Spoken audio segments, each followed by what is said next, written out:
আমন্ত্রণ দীপ্ত সন্ধ্যা সংবাদে। আপনাদের সাথে আছি আমি ইয়াসমিন সুমনা। শুরুতেই সংবাদ শিরোনাম। 8 থেকে 15 ডিসেম্বর যে কোনো দিন ইসির তফসিল ঘোষণা, ভোট গ্রহণের সময় বাড়ছে 1 ঘণ্টা। ভয়াবহ বন্যায় বিপর্যস্ত ইন্দোনেশিয়া, শ্রীলঙ্কা ও থাইল্যান্ড, মৃতের সংখ্যা ছাড়িয়েছে 1700। 4 দিনে শেষ ব্রিসবেন টেস্ট, ইংল্যান্ডকে হারিয়ে অ্যাশেজে 2-0 এগিয়ে গেল অস্ট্রেলিয়া।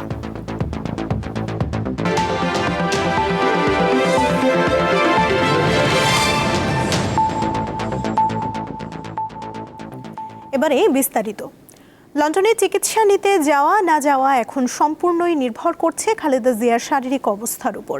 বিএনপি চেয়ারপারসনের চিকিৎসায় গঠিত মেডিকেল বোর্ড সিদ্ধান্ত নিলেই তাকে লন্ডনে নেওয়া হবে। সহকর্মী স্বস্তিকা সিংহ আছেন রাজধানীর এভারকেয়ার হাসপাতালের সামনে, তার কাছে জানবো সবশেষ তথ্য। স্বস্তিকা, খালেদা জিয়ার শারীরিক অবস্থা নিয়ে বিএনপির পক্ষ থেকে কিছু জানানো হয়েছে কি? বিস্তারিত জানাবেন।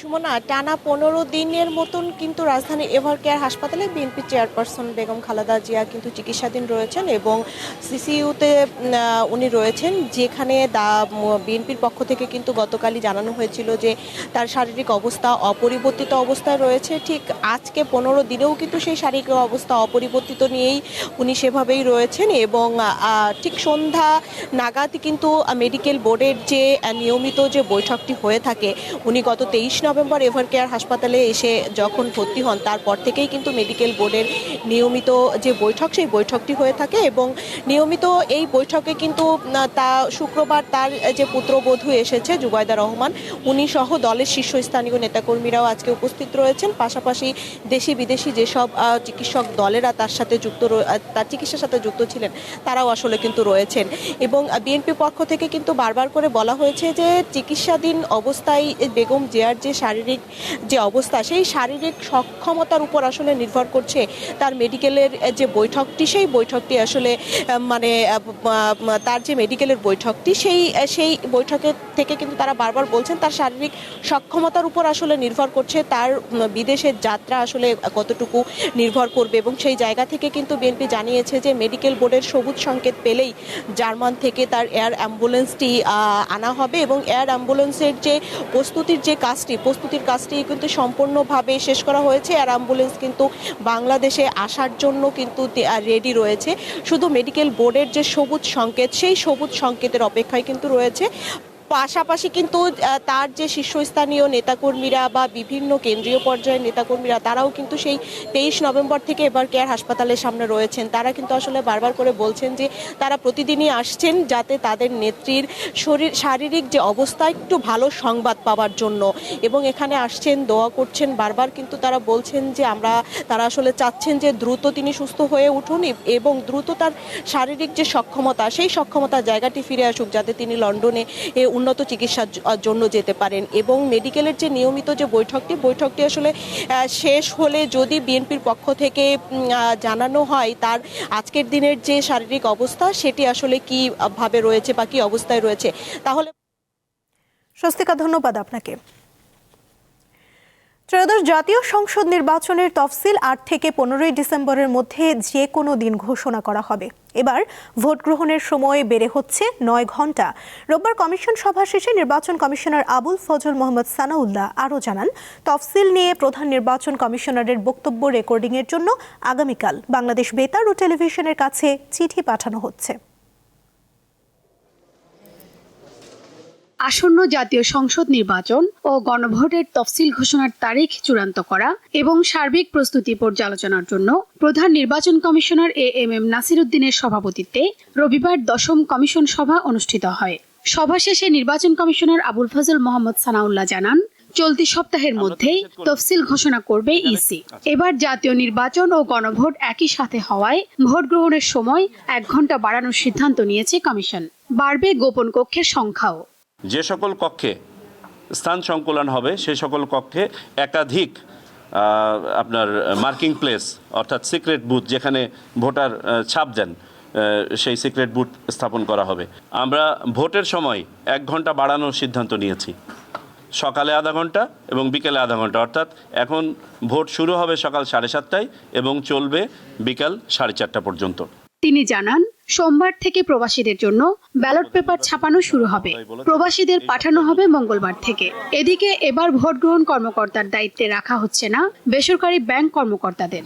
সরকারি, আধা সরকারি, স্বায়ত্তশাসিত, আধা স্বায়ত্তশাসিত এবং সরকার প্রতিষ্ঠান এবং ব্যাংক, সরকারি ব্যাংকের যারা কর্মকর্তা আছেন তাদেরকে আমরা এই তালিকায় সংযুক্ত করব। ভোটের আগের রাতে কেন্দ্রে ব্যালট পৌঁছানোতে কোনো ঝুঁকি নেই জানান ইসি সানাউল্লাহ।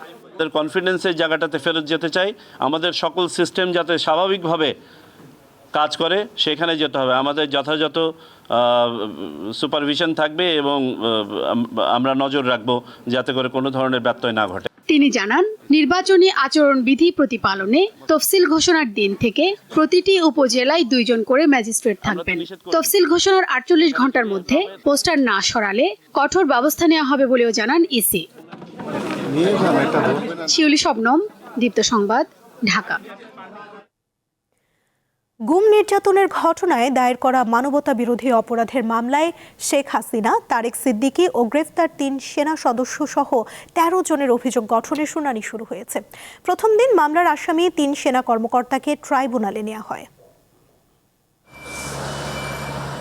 আওয়ামী লীগ সরকারের সময় ডিজিএফআই এর বন্দিশালায় গুম করে নির্যাতনের অভিযোগে দায়ের করা মানবতা বিরোধী অপরাধের মামলায় অভিযোগ গঠনের শুনানি শুরু হয় রবিবার। এ মামলায় আসামি সাবেক প্রধানমন্ত্রী শেখ হাসিনা, তার প্রতিরক্ষা বিষয়ক সাবেক উপদেষ্টা তারিক আহমেদ সিদ্দিকী, পলাতক ডিজিএফআই এর সাবেক 4 মহাপরিচালক ও গ্রেপ্তার 3 সেনা সদস্য সহ 13 জন।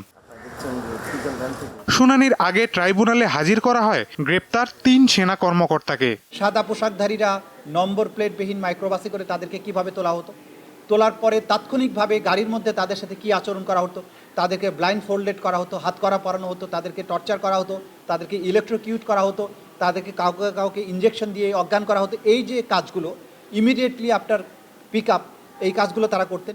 শুনানিতে চিফ প্রসিকিউটর অভিযোগ আমলে নেয়ার আবেদন করেন। ডিজিএফআই সংস্থাটি রাষ্ট্রের অতি গুরুত্বপূর্ণ একটা সংস্থা, কিন্তু শেখ হাসিনা সরকার এই অতি গুরুত্বপূর্ণ এবং বৈধ একটা সংস্থাকে, তার কিছু অফিসারকে এই অপরাধের সাথে সম্পৃক্ত করে তার ক্ষমতাকে চিরস্থায়িত করার চেষ্টা করেছিলেন। যারা শেখ হাসিনার স্বৈরশাসনকে অপোজ করেছেন, তার বিরোধিতা করেছেন, তাদেরকে নিশ্চিহ্ন করার জন্য, তাদেরকে সাইলেন্ট করার জন্য এই গুমকে হাতিয়ার হিসেবে ব্যবহার করেছেন। গুমের শিকার হওয়া ব্যক্তিরা জানান, দ্রুত গুমের মামলার বিচার হওয়া দরকার। কোনো নির্দোষ ব্যক্তি যেন শাস্তি না পায়, কিন্তু কোনো অপরাধী যেন ছাড়া না পায়, এবং যারা প্রকৃত অপরাধী হুকুমদাতা তারা যেন দৃষ্টান্তমূলক শাস্তি পায়। ভবিষ্যতের জন্য বাংলাদেশের ইতিহাস, পৃথিবীর ইতিহাসে একটা নজির হয়ে থাকবে। এই উদ্দেশ্যে আমি করেছি। কোনো ব্যক্তিগত প্রতিহিংসা বা জিঘাংসার জন্য আমি মামলা করিনি। এই মামলার পরবর্তী শুনানি 9 ডিসেম্বর ধার্য করেছে আন্তর্জাতিক অপরাধ ট্রাইব্যুনাল 1। মাহিদুর রহমান, দীপ্ত সংবাদ, ঢাকা। বিএনপির ভারপ্রাপ্ত চেয়ারম্যান তারেক রহমান বলেছেন, দুর্নীতির লাগাম টেনে ধরতে না পারলে দেশ গড়ায় সকল পরিকল্পনা ভেস্তে যাবে। বলেন, দুর্নীতি বন্ধ করার জন্য দেশের প্রকৃত দলের নাম বিএনপি। রোববার রাজধানীর খামারবাড়ির কৃষিবিদ ইনস্টিটিউটে দেশ গড়ার পরিকল্পনা অনুষ্ঠানে প্রধান অতিথির বক্তব্যে তিনি বলেন, সামনে অনেক কঠিন সময় অপেক্ষা করছে, বিভিন্ন রকম ষড়যন্ত্র হচ্ছে। এই ষড়যন্ত্র রুখে দিতে পারে এই দেশের জনগণ এবং এই ষড়যন্ত্র জনগণকে সাথে নিয়ে রুখে দিতে পারে বিএনপি। একটা গোষ্ঠী, একটা মহল ধর্মের নামে বাংলাদেশে একটা বিভাজনের পথ সৃষ্টি করতে চায়। আমরা বাংলাদেশে অবশ্যই ধর্মভীরু মানুষ, বাংলাদেশের মানুষ অবশ্যই ধর্মকে এখানে সবাই আমরা মেনে চলি, কিন্তু ধর্মকে দিয়ে রাষ্ট্রকে বিভাজন করা বা সমাজকে বিভাজন করা, এটাতে আমরা বিশ্বাস করি না। ঠিক যেভাবে পতিত স্বৈরাচার পালিয়ে যাওয়ার আগে হাজারো হাজারো মানুষকে হত্যা করেছিল ক্ষমতা ধরে রাখার জন্য, এই যাদেরকে কেউ কেউ বলে যে একবার দেখুন না এদেরকে, তাদেরকে দেশের মানুষ ৭১ সালেই দেখেছে নিজেদের রাজনৈতিক স্বার্থ রক্ষার্থে লক্ষ লক্ষ মানুষকে শুধু হত্যাই করেনি, তাদের সহকর্মীরা কিভাবে মা বোনদের ইজ্জত পর্যন্ত লুট করেছিল। এই কথাটি আমাদেরকে মনে রাখতে হবে। ত্রয়োদশ জাতীয় সংসদ নির্বাচনকে ঘিরে জুলাই গণঅভ্যুত্থানের অঙ্গীকার রক্ষা ও নতুন রাজনৈতিক বন্দোবস্ত বিনির্মাণে আগ্রহী তিনটি দল নিয়ে রাজনৈতিক ও নির্বাচনে ঐক্য ঘোষণা করেছে জাতীয় নাগরিক পার্টি এনসিপি। রোববার ঢাকা রিপোর্টার্স ইউনিটিতে এক সংবাদ সম্মেলনের মাধ্যমে এই জোটের ঘোষণা দেয়া হয়। এই বাংলাদেশে যদি কেউ মনে করে যে আগামী নির্বাচনে দায়ের জোরে দখলদারিত্বের মাধ্যমে নির্বাচনে তারা ভোট আদায় করবে অথবা ধর্মের নামে মানুষকে প্রতারণা করে ভোট আদায় করবে, তারা উভয়ই পরাজিত হবে। জুলাই গণঅভ্যুত্থানে শহীদ অজ্ঞাতনামা 114 জনের পরিচয় শনাক্তে মরদেহ উত্তোলনের কাজ শুরু হয়েছে। স্বজনদের সঙ্গে নিহত ব্যক্তিদের ডিএনএ নমুনা মিলিয়ে এই 114 জনের পরিচয় শনাক্ত করা হবে। রোববার রাজধানীর রায়ের বাজার কবরস্থান থেকে মরদেহ উত্তোলনের কাজ শুরু করেছে পুলিশের অপরাধ তদন্ত বিভাগ সিআইডি। মরদেহ উত্তোলন কার্যক্রম শুরুর আগে রায়ের বাজার কবরস্থানে কার্যক্রম সম্পর্কে ব্রিফ করেন সিআইডির প্রধান ও অতিরিক্ত মহাপরিদর্শক সিবগাতুল্লাহ। এ সময় এই প্রক্রিয়ার সঙ্গে যুক্ত আর্জেন্টিনার ফরেনসিক বিশেষজ্ঞ লুইস ফন্টি ব্রাইডার সাংবাদিকদের সঙ্গে কথা বলেন। ঢাকা মেডিকেল কলেজ হাসপাতাল, শহীদ সোহরাওয়ার্দী মেডিকেল কলেজ হাসপাতাল, সলিমুল্লাহ মেডিকেল কলেজ ও মুগদা মেডিকেল কলেজ হাসপাতালের ফরেনসিক বিভাগের চিকিৎসকেরা এই কার্যক্রমে অংশ নেন। শহীদদের পরিবারের সদস্যরাও এ সময় উপস্থিত ছিলেন।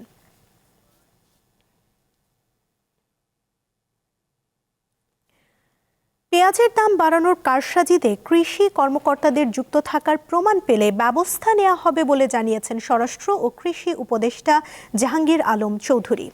বিকেলে কৃষি মন্ত্রণালয়ের সম্মেলন কক্ষে কৃষি সম্প্রসারণ অধিদপ্তরের কর্মকর্তাদের সঙ্গে মতবিনিময় শেষে তিনি এসব কথা বলেন। জানান, গতকাল থেকে হঠাৎ পেঁয়াজের দাম বেড়ে গেছে। এই কারসাজি যারা করছেন সেই চক্রটিকে খুঁজে বের করতে হবে। হঠাৎ পেঁয়াজের দাম বেড়ে যাওয়ার কারণে বিদেশ থেকে আমদানি করতে হচ্ছে জানিয়ে উপদেষ্টা বলেন, এসপিদের মতো কৃষি কর্মকর্তাদেরও লটারিতে বদলি করা হবে।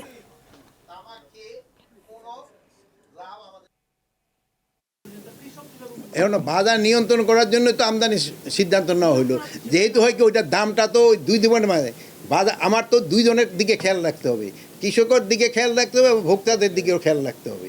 এই ভোক্তাদের দিকে খেয়াল রাখা, বাট এটা আমরা ধরেন যে এই পেঁয়াজের দামটা যদি 70-এর মতো থাকে তবে হলো সবার জন্য সুবিধা, ভোক্তার জন্য সুবিধা আর এই কি বলে কৃষকের জন্য সুবিধা। এখন এটা যে বেশি দাম বেড়ে যায় সেই সময় হলো ভোক্তার জন্য অসুবিধা, কৃষকের জন্য সুবিধা। বাট আমার হলো একটা ব্যালেন্স রাখতে হবে, কোন জায়গায় গেলে দুজনের সুবিধাটা পায়। আন্তর্জাতিক প্রসঙ্গ। ইন্দোনেশিয়া, শ্রীলঙ্কা ও থাইল্যান্ডে বন্যা ও ভূমিধসে মৃতের সংখ্যা বেড়ে 1750-এ ছাড়িয়েছে। এক সপ্তাহের বেশি সময় ধরে ভয়াবহ প্রাকৃতিক দুর্যোগের মুখে পড়েছে এই তিন দেশ। বাস্তুচ্যুত হয়েছে লাখ লাখ মানুষ। পরিস্থিতি সামলাতে উদ্ধারকর্মী ও স্বেচ্ছাসেবীরা হিমশিম খাচ্ছেন। ইন্দোনেশিয়ার সুমাত্রা দ্বীপে মৃতের সংখ্যা সবচেয়ে বেশি। সেখানে 908 জনের মৃত্যু নিশ্চিত করা হয়েছে। নিখোঁজ রয়েছে 410 জন। বাস্তুচ্যুত হয়েছে 8 লাখের বেশি মানুষ। শ্রীলঙ্কায় মৃতের সংখ্যা বেড়ে 607-এ দাঁড়িয়েছে। নিখোঁজ 214 জনের অধিকাংশই জীবিত নেই বলে আশঙ্কা করা হচ্ছে। থাইল্যান্ডে এখন পর্যন্ত 276 জনের মৃত্যু নিশ্চিত করা হয়েছে। ক্ষতিগ্রস্ত হয়েছে অসংখ্য মানুষ।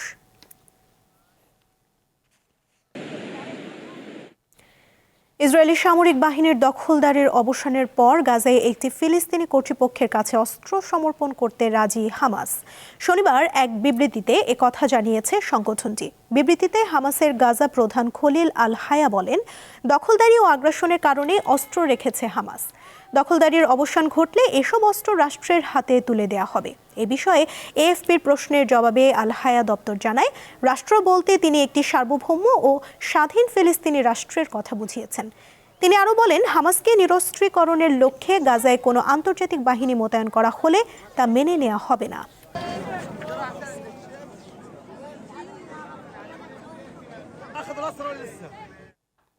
খেলার খবর। চতুর্থ দিনে শেষ ব্রিসবেন টেস্ট। পার্থের পর ব্রিসবেনেও ইংল্যান্ডের শোচনীয় হার। দ্বিতীয় টেস্টে 8 উইকেটের বিশাল ব্যবধানে জিতেছে স্টিফেন স্মিথের দল। 177 রানে পিছিয়ে থেকে দ্বিতীয় ইনিংসে ব্যাটিংয়ে নামে ইংল্যান্ড। চতুর্থ দিনে এসে লড়াই করেছেন অধিনায়ক বেন স্টোকস ও জ্যাক ক্রুলে। চলতি সিরিজে প্রথমবারের মতো এক সেশনে উইকেট হারায়নি কোনো দল। দ্বিতীয় সেশনেও লড়াই করেছেন বেন স্টোকস ও উইল জ্যাক্স। তবে ক্রুলের বিদায়ে ভাঙে তাদের 220 বলে 96 রানের জুটি। হাফ সেঞ্চুরি করে আউট হয়েছেন বেন স্টোকসও। 241 রানে অল আউট হয় ইংল্যান্ড। অস্ট্রেলিয়ার সামনে লক্ষ্য দাঁড়ায় মাত্র 65 রান। জবাবে 2 উইকেট হারিয়ে লক্ষ্যে পৌঁছে যায় অস্ট্রেলিয়া।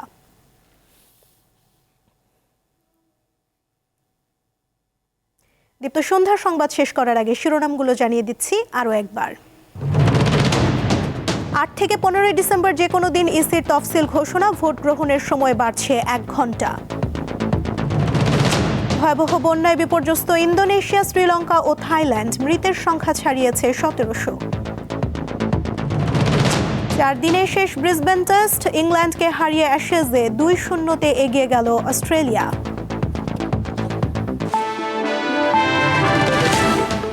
এই ছিল এখনকার মতো। পরবর্তী সংবাদ রাত 11টায় দেখার আমন্ত্রণ রইল। এছাড়া আরও তথ্য পেতে যুক্ত থাকুন দীপ্ত ডিজিটাল প্ল্যাটফর্মের সাথে। ধন্যবাদ সবাইকে।